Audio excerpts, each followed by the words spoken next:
Hey, good morning. Good morning, viewers. This is Meg Riley, and I think it's going to be sunny Minneapolis today, coming to you with another episode of The VUU. We're going to take a moment to say hello to our regulars before we move into today's topic. There's plenty going on in every neck of the woods. Aisha Hauser, let's start with you. How is it? I'm Aisha Hauser and I'm in Seattle. It continues to be surreal. My young adult children are now online learning and they don't love it, but they're learning to adjust because they're both away on campuses. And so I say to them, welcome to my world, because now they're running around the house going, shh, shh, I have a meeting, quiet. I'm like, oh, so the last 7 years when I've been doing that and you've ignored me? Karma. Welcome to the karma fairy, which I know has nothing to do with the virus, but this is us trying to exist, people. So that's me. Michael, how are you? Good morning, everyone. This is Michael Tino in Peekskill, New York. I am here and alive and well, and that's about as good as it gets right now. The first grade at Woodside Elementary School in Peekskill, New York, is not actually doing online learning, so I have actually been reduced to what is much closer to homeschooling, in that I actually am finding my own lessons for the first grader, and you know what, it's going. I am not a first grade special educator, and there are good reasons for that. And I feel like I joked at some point in my childhood, when Zoom was my favorite TV show, that I wanted to actually live on Zoom, and this is not what I meant. This is not what I meant. So life is okay, and we're surviving here in New York. Christina, how are you? Hi everyone, Christina Rivera. I'm coming to you from Charlottesville, Virginia. It's a beautiful spring day. I'm doing well. I'm doing as well as can be expected in these unusual and eventful times. I too have an office full of office mates that I didn't have before. So it's interesting, having other folks at home doing their thing and kind of coming and going, and trying to encourage folks to, like, yes, get outside and breathe some fresh air, but not close air to anybody within 6 feet around you. And I remind folks that everything in their biological imperative right now for our youth and young adults is to socialize and take risk, and we are asking them not to. And that's hard. That's hard to do, just from that standpoint. It's hard to do from the standpoint of just what they're socialized to. Most kids being in public schools or school environments. So it's hard right now, but we're all in it together. Lori, how you doing? I'm doing great, Christina, considering. So I'm out here in Phoenix, and really we've had some blessing of mild weather. Normally we're up to 100 degrees by now, but that has not happened yet. The other thing that I am really appreciating is the people in my community. I live alone, so I don't have new house guests or office mates or roommates to deal with. So it brings its own set of challenges, and I'm feeling that isolation pretty acutely, I would say. But I do feel very lucky that I moved into a condo community recently. So even though I'm not like as isolated, like I have like people, just below my balcony, they'll visit, they'll talk, at a social distance, they'll talk about the plants and, that sort of thing. So it's just, I can still be part of community on some basic level. And an example of what I've been able to do here in the last couple weeks is I was still able to get out and go grocery shopping, but I have a friend. Say again. Can other people hear Lori? Oh, I just lost sound. Weird. Okay. I was able to go out and go grocery shopping for a friend who can't because she's had seizures and is on restricted driving. So I brought her a few groceries, and she has backyard chickens, and she gave me a couple dozen eggs. And then she's like, is there anything else you need? I'm like, you're homebound. How can you help me? And she's like, oh, but I'm kind of a prepper. I didn't realize I was prepper, but I'm kind of a prepper. And she takes me to her garage, and it's full of rice and beans and toilet paper. So she gave me 4 precious rolls of toilet paper and 2 dozen eggs.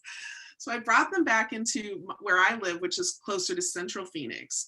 And one of her friends, why she gave me more than a dozen eggs is because I also then passed these eggs on to her friend from her. And then her friend came over to pick up the eggs and brought me a bunch of kale from her backyard. And I'm like, this is the world I want to live in, always.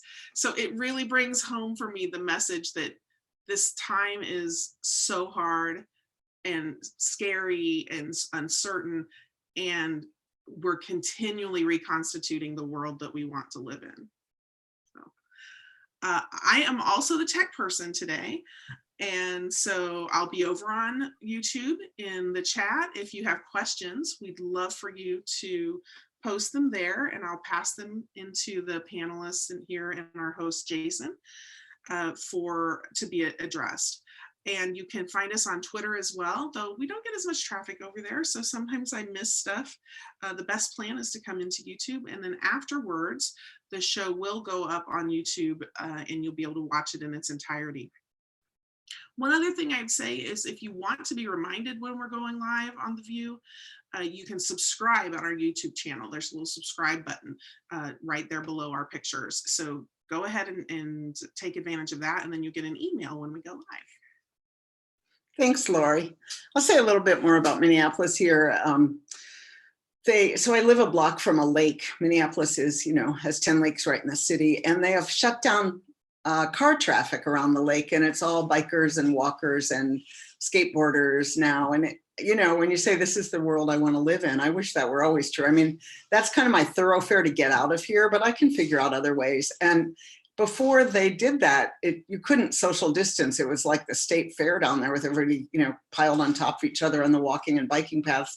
So I love that the city did that. They shut down a couple of the lakes to cars, and they're just people out walking all the time. And that, thank goodness we're allowed to do that. I was talking this morning to a friend in Greece where in order to walk her dog or go to the grocery store, she has to tell the government she's doing it, and they give her basically a pass on her phone, and everybody to be out has to have that. And I said, oh, that sounds really repressive. And she said, that's what all the Americans say. But, we're safe here. And, she said, Facebook already knows what you're doing all the time anyway. So, why is this worse? And I just thought that was really interesting, because she said, because of that, aside from the Greek Orthodox Church, which is still having people kiss their rings and stuff and believing that because God loves them, they're not going to get this. Besides them, people really are forced to socially distance. And so I've been thinking about that, because every time I'm out driving, I see kids playing full tilt basketball down the block. And I'm on this neighborhood listserv, and they're like, call the police. And I'm like, yeah, right. I'm going to be calling the police on a bunch of young Black men. That's going to happen, But, I said I'd be much more likely to stop and be mom and yell at them, But every time I go there, there's like a different whole bunch of kids playing basketball. And of course, as you said, Christina, that's a healthy thing for young people to do, right? Like that, playing basketball, that's great. And then here we are in this time where our healthy instincts, their healthy instincts in that case, to be together, to have fun, to laugh, to jump on each other, could potentially put at risk the people that they live with or the people they interact with. So yeah, it's just a tough and complicated time. And I was just on the phone right before this with the CLF affiliated ministers who are all over the world. You know, we have someone in Germany, Canada, the Philippines, the US. And Joseph Lyons, who's in the Philippines, was saying that they've started having food riots because the food is only getting to the rich neighborhoods. And so poor people are starving. And, you know, that's a country with a history of martial law. So, you know, that's the kind of stuff I think that I at least in the US, in my segregated city, that could happen here, that only certain neighborhoods could have access to really basic survival stuff. So yeah, it's just, as we look into this, and we said this last week as we talked about pastoral care, that the pastoral and the political, the justice work are one and the same in many ways. It's not two separate things. And that, you know, I'll just do one more time, the CLF echoing cry. The more energy we're spending to try to do perfect online services in our church, the less bandwidth and capacity we have to be addressing profound needs from the community. So once again, this is me giving massive permission to people to not be replicating church everywhere. We don't need 1,000 churches right now. We need presence. We need pastoral presence everywhere. And then we need, in my opinion, to take this opportunity to try to create some revolution. So it's revolution either way. It's gonna, things as they were are over. So how do we have a hand in trying to create the world we want to create now? So we've invited Jason Lydon to be with us today. We also had another guest, Leslie Mack, who unfortunately is unable to be here. If you came to hear her, she will not be able to be here today. We will invite her later. We love her, she's brilliant. And today just wasn't a possibility. And of course, in this time for all of us, things change in a moment's notice. So Leslie, we're sending out love to you and we'd love to have you back sometime. Jason, I was so excited to see you doing a socially distanced protest at the prison. And Jason, if you know him, has been engaged for decades now, really, in prison justice, prison abolition work, and started Black and Pink, which is an amazing organization serving queer folks who are incarcerated. And so Jason, welcome, and tell us about what happened there in Cook County and anything else you want to say. Well, thanks so much for having me back on The VUU. It's really fun to be with you all and spend some time. So I'm here in Chicago, Illinois. I serve as the minister at the Second Unitarian Church of Chicago.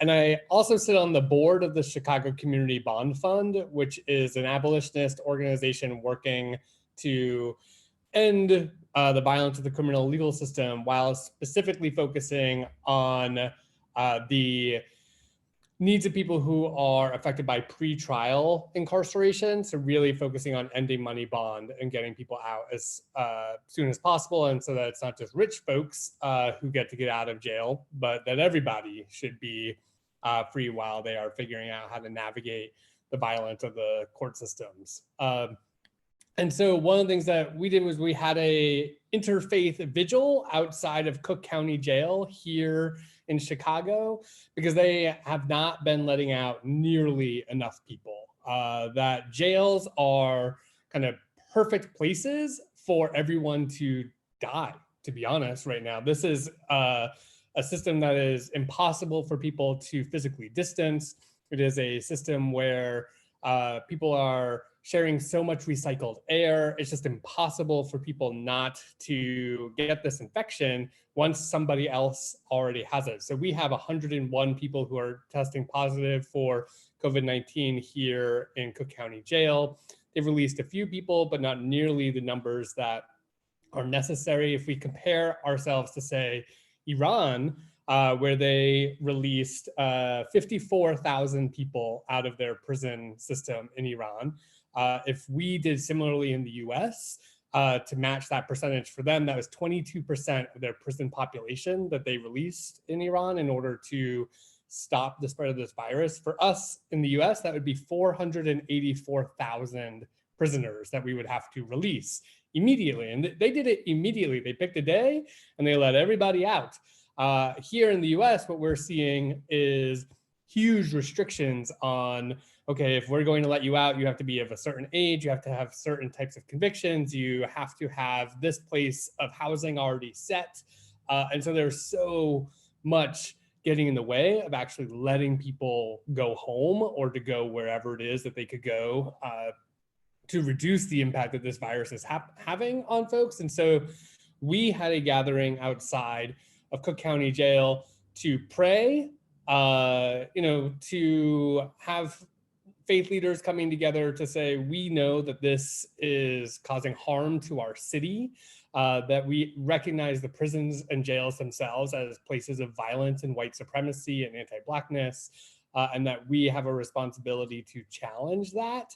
So it's beautiful to be with groups of folks in that way, and then really wanting to put pressure on the state's attorney's office, the sheriff's department, and the Cook County judges to say, we need immediate action. And so we had a good number of folks there, and indeed we were, trying to be as safe as possible, practicing physical distancing while also practicing social solidarity with folks who are inside. So we wanted to be present, wanted to make a ruckus, wanted to get attention, because we are going to have so many folks die inside prisons and jails if we don't immediately take sweeping actions. So can I stop you there, Jason? Because I think it's super important that people hear some of the nuggets of what you've said. We had our governor in Virginia come on, and then our attorney general come on and talk a little bit about kind of each of those barriers in the process of letting people out. And I think that it's really important that people know, if we stick with that process, we just won't be able to let people out. So, I think there's some things in those processes that are great, and there's some things that are like the intention behind them are great, but there are other ways of achieving them. So, for instance, what you mentioned, that right now it's a lot of these processes are age restricted. So I know for us it means that it's 65 years or older is the population that they're targeting at releasing. A conviction prior to 1995 is another, which, both of those to me are just like, okay, we can get rid of those. But one of the ones that I do want to talk about is the restriction around that there needs to be housing, and that there needs to be a medical care plan for folks who are incarcerated and getting their care, for lack of a better word, their medical care, such however it may be, in the prison system. And so there has to be a plan in place for those folks being able to get that same care or level of care once they're released. And I think those two areas are the areas in which, I think we do need to have a plan for folks, if we're going to just release folks. Has there been any conversation in your area about how to achieve at least those housing and medical care? So to be honest, I would say I disagree that those are essential things to do for folks. I think it would be great if there was housing and medical care for folks as they were getting out. But we already don't have medical care or housing for thousands. 500,000 people are homeless in the United States. Yeah, I'm not suggesting pausing. Okay. I'm not suggesting that we don't release people until those things are available, but I am suggesting that that we do have a responsibility to make sure that those things are available. I'm not saying that we should wait until that happens, but I'm saying I think we do as a community have a responsibility to the homeless and to people who are chronically, medically underserved. Absolutely. Agreed. Yes, I too would love for everyone to have housing and medical care, and fighting for that feels essential. And I think there are examples of places where people are trying to help folks who are currently incarcerated or who have loved ones who are currently incarcerated to brainstorm and imagine where people can go. So for instance, here in Illinois, there's the Illinois Prison Project, I think is the name of the organization, And what they are doing is they're encouraging folks to fill out this form where if you have housing available in your home that you could be offering to somebody getting out, whether it's somebody you already love and care about who's inside, or you just have an extra room and you care about prisoner solidarity work, that you can fill out these forms, say what's available, and that's being shared with kind of an assortment of different people, including Illinois Department of Corrections folks, so that they can expedite the process of getting people into those homes. So that's happening. And then community health centers are certainly a key place of care right now. My partner is a nurse at a community health center here in Chicago. And so they're, of course, seeing people who are getting out of prison once they're already testing positive for COVID-19, or just in general, they're always seeing people who are getting out of prison, as a community health center being where the majority of poor folks get access to care. So I think continuing to connect people there is a really exciting opportunity. And then obviously we should all be pushing for single payer universal health care for everybody. This could not be a better reminder of why we need universal health care in our country. So I just want to mention, for people for whom this might seem overwhelming, that there are also some steps. There are some things that you can do if you're not able to engage in full tilt abolition work right now. One of them is there's a whole campaign to get phone calls to be free and available now. And if you know about privatization, even in prisons that aren't privatized, the services all are, and phone calls cost an enormous amount of money and often are not available at all. And so free phone calls, because visits have been stopped. So free phone calls is something that anybody anywhere can work on now. Also, we've promoted before, and we will again, the Mama's Day bailout, that if we get this $1,200 check that we're promised, to really think about what could be done to stop cash bail with that. That's, I think, I hope you'll give $25 to CLF. We need to keep our staff on.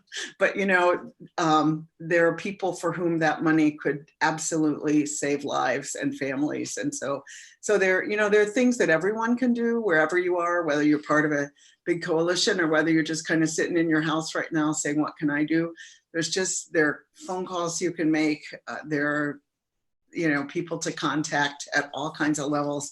And there are organizations, I guarantee you, in anywhere you are, that are already working on this stuff, and some really, really good folks to get to know. So I just wanted to interject that, because we can have the big goals, and I'm excited that people are, at least some people are, getting freed at this time. And we can push for more of that. And a lot of people are still going to be incarcerated and even more out of reach. So far mail is still going into prisons. At CLF, since we're doing everything by mail, we really worry about losing that contact. But yeah, it is almost, I was reading a blog that a super privileged person wrote about. Now that she's in her mansion for a month, she really understands what it's like to be incarcerated. And I just wanted to scream. I was like, oh, I would like to just have you read some letters that I received that, we may feel a little bit of claustrophobia in our nice houses, but it has nothing to do with living in a brutal, cruel, authoritarian, random, systemic, racist, just all of the stuff. And so I think it is a good time. Maybe we could have empathy from our own feelings, and that can lead us to say, wow, if I feel this here, what could it possibly be like? I'll never know, but what could I do to help a little bit there? And I think that's part of why this is a pastoral issue, is that as meaning makers, as people who are called to be part of a community and make meaning together, to engage our compassion, to care for people, it's collective. It's good for all of us. it's not like largesse or, charity. It's like, how do I save my soul at this time by being connected to the rest of the folks? I'm curious about, Christina, you said you've been engaged in some of the mutual aid stuff. Is that local that you're doing that, or what are you up to? Yeah, so in response to COVID-19 and what it's doing to communities, a lot of communities have created mutual aid societies. There's actually a group that's trying to get together a map of all the different mutual aid societies, but you can Facebook, Google mutual aid society in the name of your town or city, and you will almost always come up with a mutual aid society in your neighborhood. The larger ones right now are focused on a couple of different areas. And I'll back up and say mutual aid societies are built around the idea of reciprocity, that there are times in our lives when we need to be taken care of, and there are times in our lives when we need to take care of others. And that as long as we are continuing to do that together, then there will always be enough. That the idea of abundance and generosity is really that we already, and it's very in line with Unitarian Universalism and the idea that we already have heaven on earth here. We just have to make it so. We just have to reveal it because we have the resources to do so. So mutual aid societies, are doing a lot of different work in a lot of different locales. The one that I'm participating with here in Charlottesville has been twofold. We've gotten donors to donate, and then we've been issuing mini grants of up to $200 per individual, no questions asked. You tell us you need the money, you fill out a form, we send you the money via PayPal, Venmo. And that was super successful. We sent out over $155,000 in mini grants. And then the second part of it that we were working on was groceries, either making deliveries to folks who couldn't get out to the grocery store because they had, immunocompromised folks in their homes. And so we would go and do their grocery shopping for them. Or folks who just didn't have money for groceries, we would go and do their grocery shopping for them, and then deliver that, or provide a gift card if they did feel like they could go out but they just needed some help with that. And for that program, we've already distributed about $43,000 worth of groceries, and that is from a group of people who before March 16th had never organized together, so, and nobody in there, well, there's a few of us who've done other kinds of organizing, but it was just like, what is the need? Who has the resources to meet these needs? How do we move those resources from the folks who have them to the folks who need them? And, we threw up a Facebook page. I mean, it wasn't gorgeous. Like the first logo we had, it was a clip art logo, and now we have a Canva logo. Like it's not brain surgery or anything. But it is taking a look at your community and seeing what the need is, and then organizing with other people, like not recreating the wheel. There were things that, Food Bank was already doing that we connected with them and said, how can we make this more effective, and not recreate, some of those wheels, but also look at the food bank and saying, okay, they're doing this. What population are they not serving? Because there's always populations that, just aren't getting served through that. And so I think, the message I have from that is, we have over 400 volunteers now for our mutual aid society, and not all of them are working, 10-hour, 12-hour days like, the lead organizers are. Some folks are doing, one grocery run for an hour and a half. Some folks are, making a flyer and it takes them, 20 minutes. Some folks are making copies on their home printer and that takes them, 10 minutes, half an hour. There's really something for everybody to do when you're thinking about it from a reciprocal standpoint. the next big push that we are going to have is to move those, Meg, as you said, those stimulus checks that are coming to people from people who don't need it to undocumented folks who wouldn't have been able to file a tax return. So there's a lot of people who won't be getting the stimulus checks because they were either so low income that they didn't have to file a tax return, or they couldn't because they're undocumented. And so we have a very tight, narrow focus of who we want to serve in that effort, because we could try and serve everybody, but we needed a focus. And so our focus is going to be reaching out to folks and saying, we're going to do a one-to-one match. You give us your stimulus check, we give it to a person who needs it. Like, it's going to be that simple. So Christina, when you say we, it sounds like there's some leadership group empowered to make a decision like that. It's not just a Facebook group where everybody can. So there's a general group that anybody can walk in and help for half an hour. And then it sounds like you're on some kind of a steering committee or something. Is that? So there is a steering committee, and the steering committee is made up, we basically broke into teams. So the steering committee is made up of a representative or two from each of those teams, who get together 3 times a week and say, where are we at? Where do we hear the need is? What have we heard from our communities? We ask ourselves questions like, what does our reach look like? So we take a look at all of the asks that we are getting in, and we take a look at the addresses to make sure that our reach is into our areas that we know are lower income.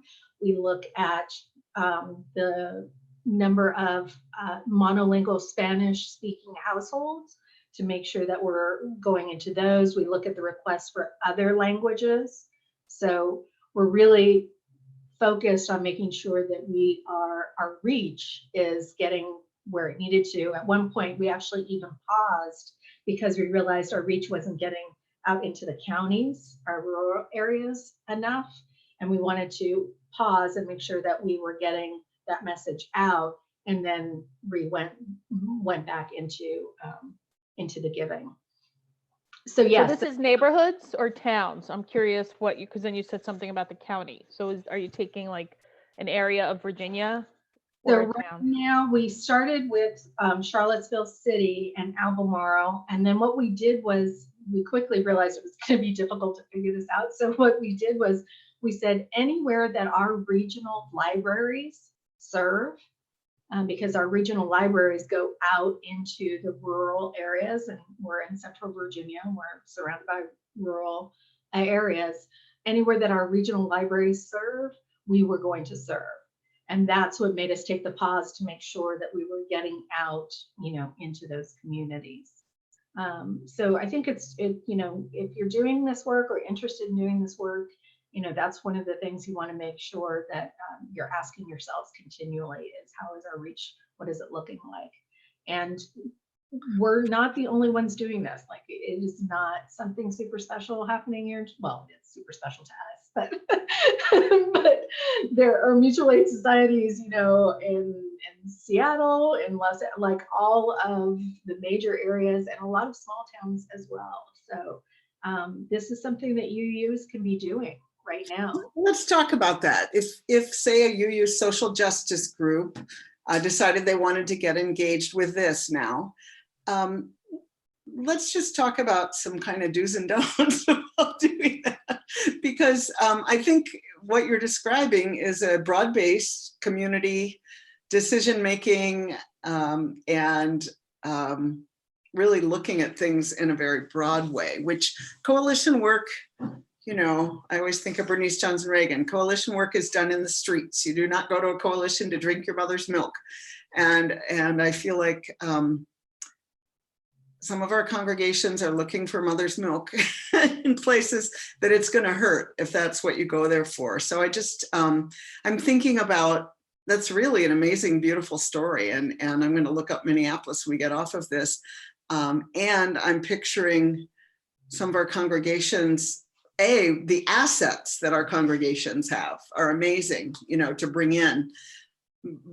and some of the same needs for control and perfectionism that I'm pleading against in terms of online worship, I would also plead against here in terms of replicating, maybe just take a look at the characteristics of white supremacy culture as we go into these coalitions. So yeah, I'd love to hear other people engaged in this locally. Lori, are you? I think you said you were. Yes, actually I am. And I did exactly what Christina said. I went on and did a search and found 3 groups in Phoenix who were at least advertising that they were active. And this was really early on in the people's awareness of COVID-19. So when I got there to the groups, some of them weren't as active as others. And then what really happened was that the organizers I knew before I went out and looked for mutual aid, they started forming their own little mutual aid groups. And those are the ones that are active, of course. So we have one specifically for the LGBTQ community here. And we also have a more general one for organizer, well, not for, but of organizers that are associated with other kind of known groups who do a lot of this kind of work. For example, Food Not Bombs, the people who are involved in Food Not Bombs are sometimes involved in mutual aid as well, because there's a lot of overlapping principles and ethic around that. We've been mostly, I'm totally impressed, Christina, with what you've been describing, with the amount of capital you guys have been able to redistribute. That's amazing. Our group is not, I'm not sure, it inspires me. I want to set our sights a lot higher. Our group is very active right now in mask making, and is partnering with a group here called, I'm blanking because it's really early out here. I think it's called Fabric. I think that's what it's called. It's a very radical group here in Tempe that does, they're allowing and getting a lot of people who don't have sewing machines but still know how to do things to come in and use their equipment and make these masks that are being requested by the hospitals because PPE is so limited. So yeah, that's a big one for us. And then the food is huge too. Here in Phoenix, one of our really kind of cool, trendy, fancy, usually pretty expensive restaurants, Barrio Cafe, is they have completely turned their kitchen over to a free kitchen.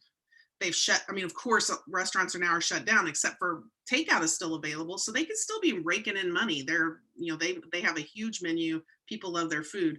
And they've just said, nope, we're feeding our community. And they don't give any food away to people who don't need it at this point. It's literally a community kitchen now. So I'm really amazed with this, how people are stepping up. Well, I shouldn't use that language, but how people are really moving into the answering the call of this time.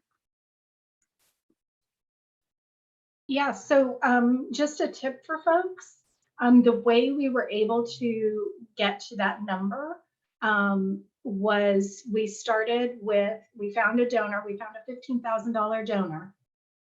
And in Stanton, which is an even smaller city than here, they found a $100,000 donor, but whatever, start with whatever you have. So we found a $15,000 donor and we used that as a match.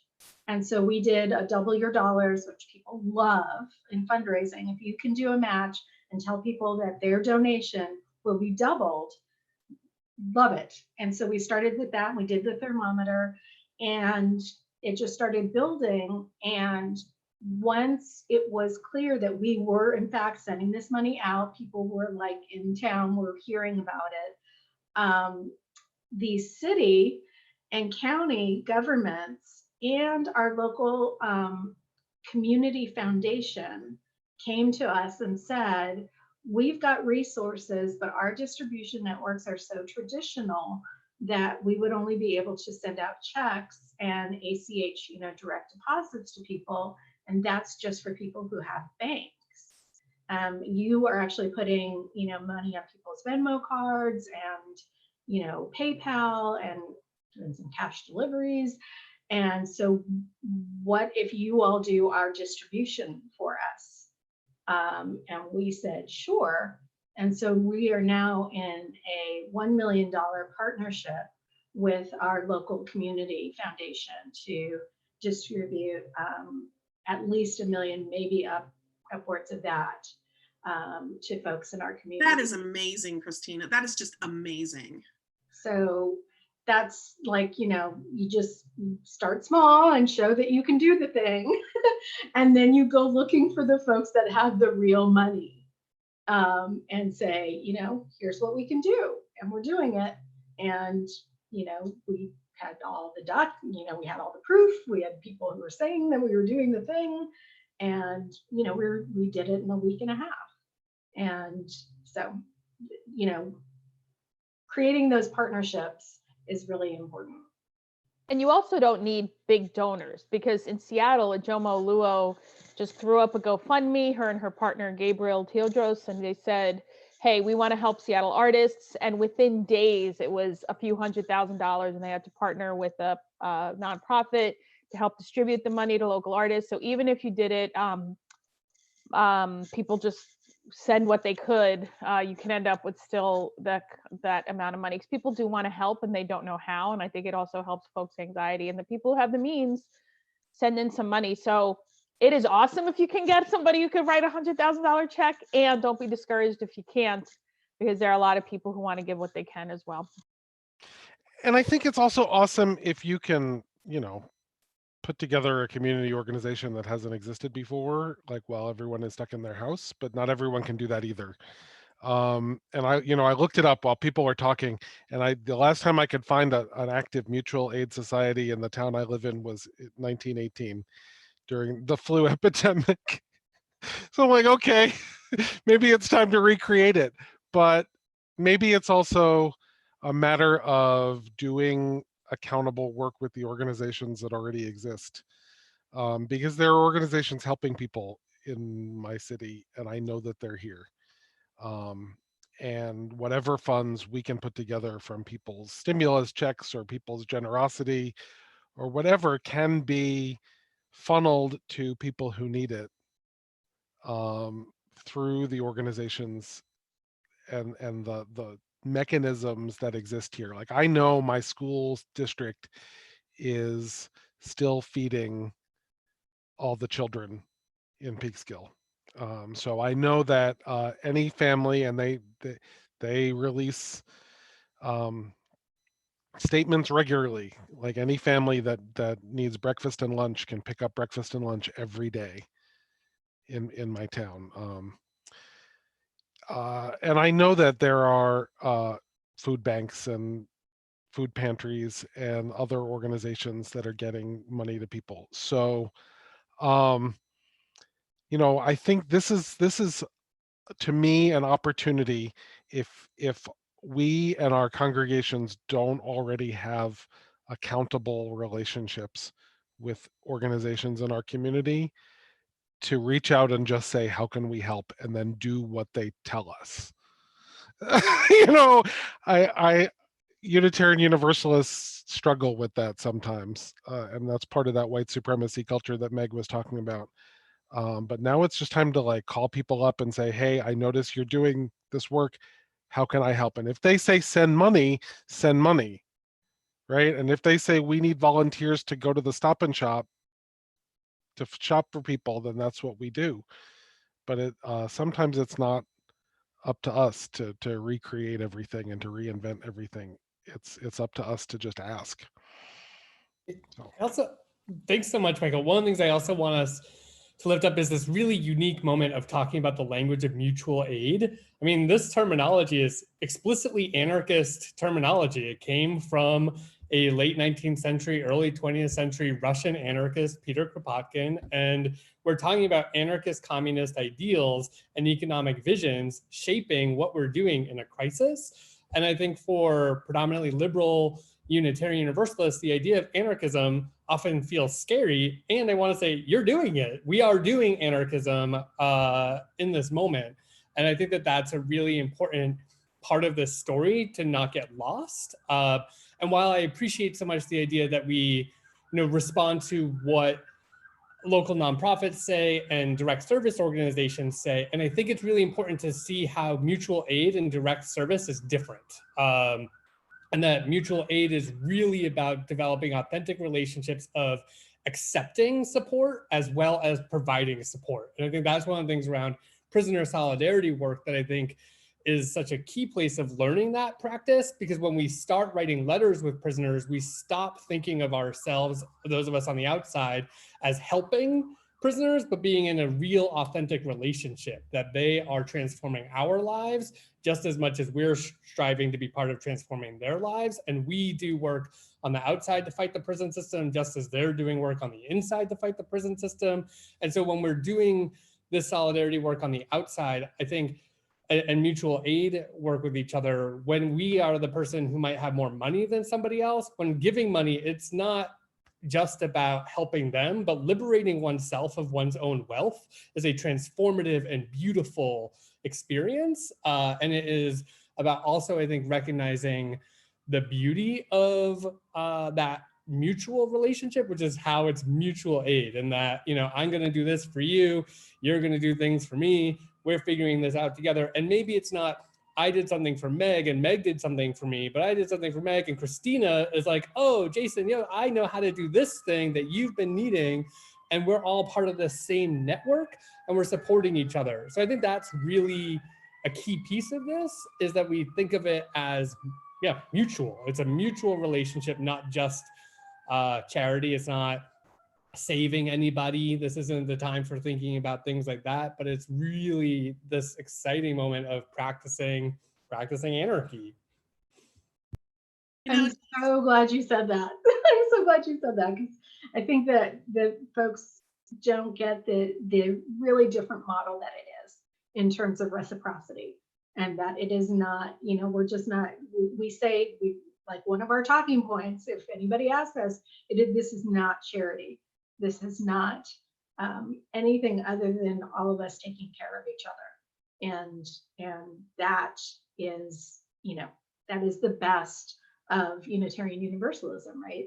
And so, as you use, trying to plug into that is part of deepening our faith and deepening our experience of our faith, and how, the sacredness that comes with being able to think about what it is that we have to give. And when I say give, I don't mean, necessarily financial resources, but what is it that we have to give?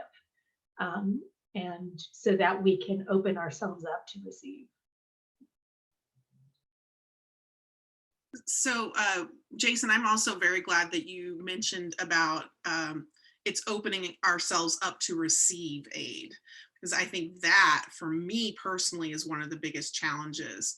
Most times when you join a mutual aid group, the first thing you do when you sign in is say, these are the things I can offer, and these are the things I need.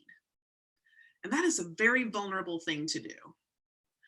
And to really take a fearless moral inventory of your needs and know what it is, what it is that you need and what you're willing to rely on other people for. And I'm in such denial that I have needs most of the time. I work on this in therapy. I'm so focused on, putting compassion out there into the world. I often overlook, my own needs and what I can do, what I can receive. And so I think also I'm not alone in that. I think for Unitarian Universalists, we've very much internalized the self-reliance and that sort of value from our society. So mutual aid is, I recently attended a Zoom webinar for talking about the principles of mutual aid put on by the Highlander Center, which was fantastic. Unfortunately, I think the live stream got, as one of my anarchist friends so lovingly called it, zucked, meaning they muted it out on Facebook because of, I don't know, but I'm guessing politics, honestly. Some very radical ideas were being talked about in that meeting, but if they have it independently over on Highlander Center, I highly, encourage people to look it up. It was just a bunch of people who do mutual aid work talking about, why they do it, how they approach it, the principles of it. And it was just really important for me to hear how it's being done around the country. And Christina, you fit right into that with what you're doing as well. Thank you for that. Look into how it is in your neck of the woods. And I want to say that go ahead, Christina. I think it's really important, Lori, what you said about the signing in and being able to be vulnerable about what you need. And that is a practice. That is a spiritual practice that is being done in community, in mutual aid. And so I think, again, as we're seeing how to live our faith as VUUs out in the world, that is something that we can bring to this. To mutual aid, because a lot of times there's a lot of unchurched people in mutual aid. And so being able to be a witness for Unitarian Universalism in mutual aid and adding that as a spiritual practice is really important, and bringing that back into our congregations. Each team opens and closes with what we need. After we've made our report of what we're doing, we close with what we need, either what we need personally or what we need as a team, and making yourself vulnerable to each other is super, super important. So I'm learning a lot, and I'm excited by what I'm hearing. And I wanted to go back to what Michael said about other kinds of organizations, which are a different model in a way. But I also think for those of us who are used to being managers and in charge, being followers actually is serving us and meeting a need that we don't know that we have. And so asking someone else what they need and listening to it and respecting it actually is a gift. It may be a need we haven't identified and we wouldn't check in with, but I will say what a gift it's been to me as I've aged to just say, I don't know. I don't know the landscape anymore. You lead, I'm back here behind you. That there are stages of life where followership really is an amazing spiritual teacher.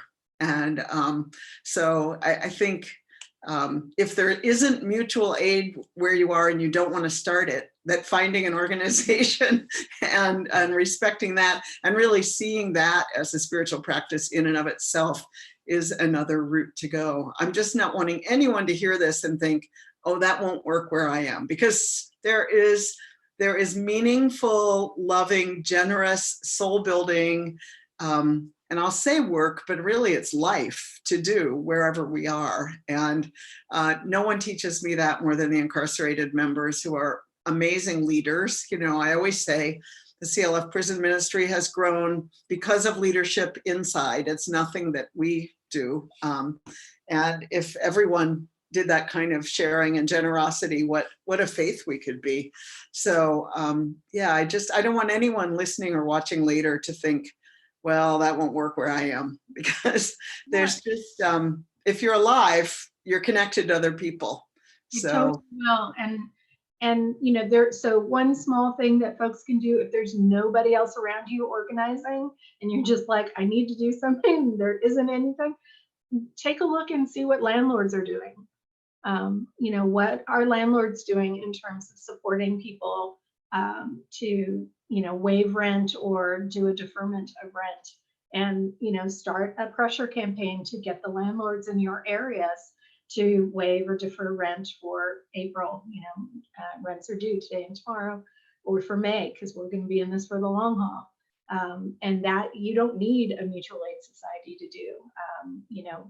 It's a lot more helpful. Like, there was a meme going around about the SNAP benefits and when people should go and do grocery shopping, and that is helpful. But if you want to be really helpful to people who are using SNAP benefits, them not having to pay rent or being charged rent this month or next month, that would be super helpful.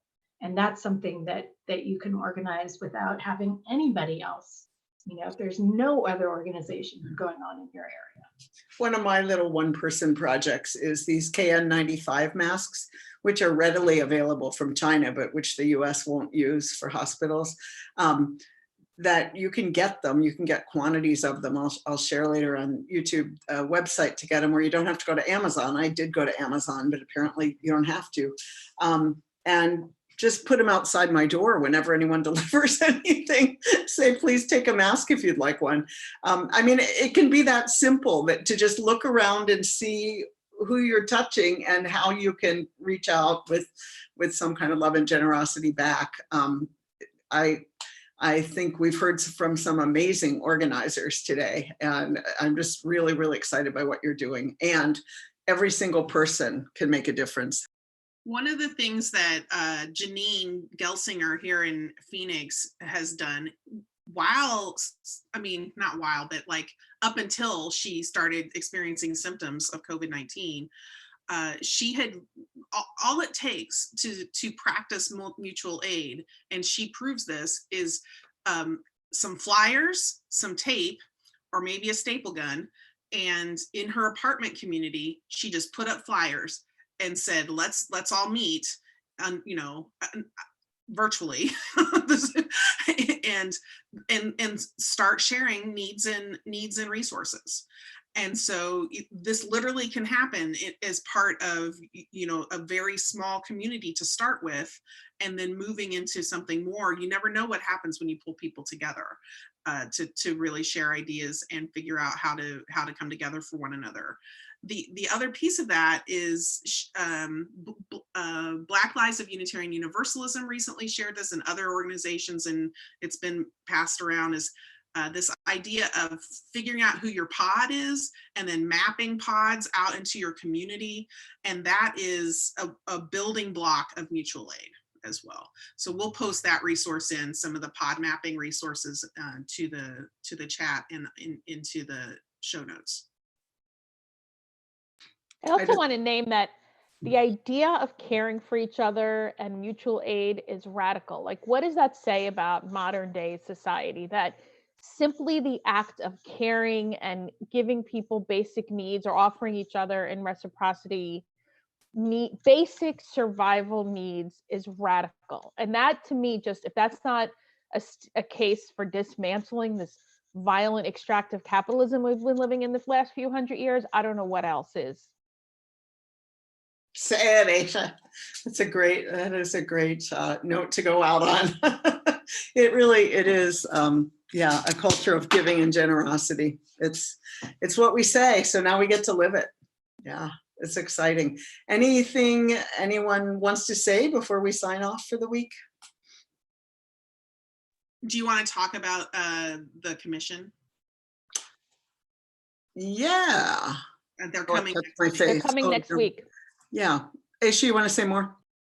So over the next few, not every week, the next few weeks, but over the next few months, the commission will be coming on and talking about different parts of their report. I'm not sure which part will be next week, I forgot, but next week that we would be will the have... Commission on Institutional Change. Oh, Just for people out there in VUU land who don't speak our language. thank you, Michael. The Commission on Institutional Change, which was convened the spring of 2017 after the UU white supremacy teach-in spread across our denomination. They have submitted their report to the UUA. It will be published by Skinner House, and they will be coming on next week to talk about one aspect of their findings, and we're going to hear about all of them over the VUU over the next few months. Thanks, everyone. Jason, thanks for coming. I'll have you again sometime. Having me. Absolutely. Take care, everybody. Give and receive. Be kind.